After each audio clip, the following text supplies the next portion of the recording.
महाराष्ट्र के पूर्व मंत्री बाबा सिद्दीकी की हत्या को लेकर मुंबई पुलिस ने अपनी 4,590 पन्नों की चार्जशीट दाखिल कर दी है। पुलिस ने अपनी इस चार्जशीट में कई चौंकाने वाले खुलासे किए हैं। चार्जशीट के मुताबिक 12 अक्टूबर 2024 की रात गुरमेल सिंह, धर्मराज कश्यप और शिव कुमार गौतम ने बाबा सिद्दीकी पर गोलियां चलाई और वहां से भागने की कोशिश की थी। बाद में गुरमेल सिंह और धर्मराज कश्यप पकड़े गए थे, जबकि उनका साथी शिव कुमार गौतम भागने में कामयाब हो गया था। हालांकि शिव कुमार गौतम को कुछ दिनों के बाद उत्तर प्रदेश के बहराइच से गिरफ्तार किया गया था। पुलिस के अनुसार आरोपी शिव कुमार नेपाल भागने की फिराक में था। पुलिस ने अपनी चार्जशीट में बताया कि आरोपियों ने इस हत्याकांड को अंजाम देने से पहले 2 महीने तक बाबा सिद्दीकी की रेकी की थी। पुलिस की जांच में पता चला है कि बाबा सिद्दीकी पर फायरिंग से पहले तीनों शूटर्स 3 से 4 बार बाबा सिद्दीकी के घर आए थे और साथ ही साथ उनके कार्यालय की रेकी भी की थी। रेकी करने के दौरान ये आरोपी अपने साथ एक बैग रखते थे जिसमें पिस्टल और लाइव बुलेट्स होती थी। वो चाहते थे कि उन्हें जैसे ही मौका मिले वैसे ही बाबा सिद्दीकी पर हमला कर दें। पुलिस सूत्रों के अनुसार आरोपियों से पूछताछ में इस बात का भी खुलासा हुआ है कि अगर आरोपी 12 अक्टूबर के दिन बाबा सिद्दीकी को नहीं मार पाते तो आरोपी बाबा सिद्दीकी को मारने का प्लान ही छोड़ देते, लेकिन ऐसा हुआ नहीं। आरोपियों ने पुलिस को बताया कि वो इतने दिनों से बाबा सिद्दीकी की रेकी करके निराश हो चुके थे। अगर उस दिन उन्हें बाबा सिद्दीकी पर हमला करने का मौका नहीं मिलता तो इस प्लान को ड्रॉप करने वाले थे।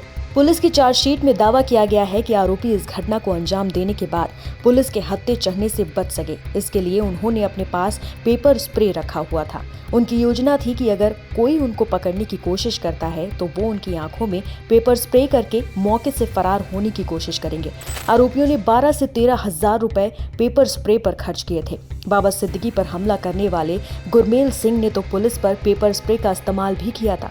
सूत्रों के अनुसार मुंबई पुलिस की चार्जशीट में दावा किया गया है कि बाबा सिद्दीकी की हत्या से पहले आरोपियों को झारखंड ले जाकर हथियार चलाने की ट्रेनिंग भी दी गई थी। चार्जशीट में ये भी कहा गया है कि आरोपियों को AK-47 दी गई थी और उन्होंने इसी से निशाना लगाना सीखा था।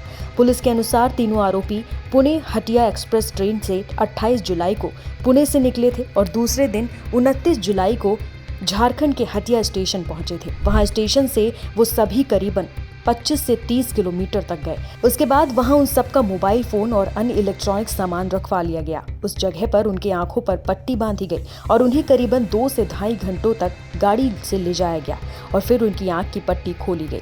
इसके बाद उनसे फायरिंग की प्रैक्टिस कराई गई, जिसके बाद वापस से उनकी आंखों पर पट्टी बांधी गई और उसी जगह 2 से ढाई घंटों तक गाड़ी चलाकर वापस लाया गया, जहां उन सबका मोबाइल और अन्य इलेक्ट्रॉनिक गैजेट्स रखवाए गए थे। फिर आरोपियों को उनका सामान लौटाया गया और फिर वहां से 25 से 30 किलोमीटर दूर स्टेशन पहुंचाया गया।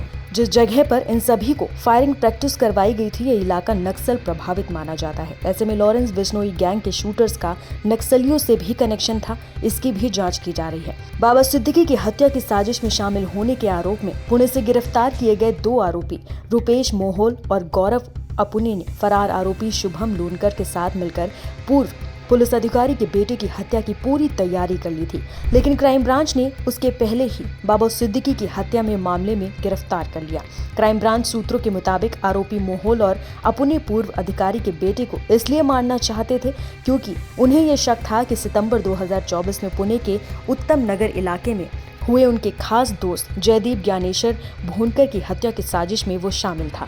उसी साजिश से उसने गिरफ्तार आरोपी अमित सुदाम गुर्जर की मदद की थी। क्राइम ब्रांच सूत्रों के अनुसार बाबा की हत्या के मामले में दर्ज बयान में दोनों आरोपियों ने पूर्व पुलिस अधिकारी के बेटे की हत्या की योजना बनाने की बात को कबूला भी है। उन्होंने अपने बयान में बताया कि उन्होंने शुभम की मदद से हथियार प्राप्त किए थे और इसी हथियार से पूर्व अधिकारी के बेटे की हत्या को अंजाम भी देने वाले थे। क्राइम ब्रांच ने जांच के दौरान दोनों आरोपियों के पास से 2 हथियार और कई राउंड गोलियां बरामद की थी, जिसका इस्तेमाल हत्या करने के लिए किया जाना था। दोनों आरोपियों ने बयान में ये भी कहा है कि हत्या को अंजाम देने से पहले उन्होंने और उनकी गैंग में शामिल उनके साथियों ने हथियारों से फायरिंग की प्रैक्टिस खड़गवासला डैम के पास की थी।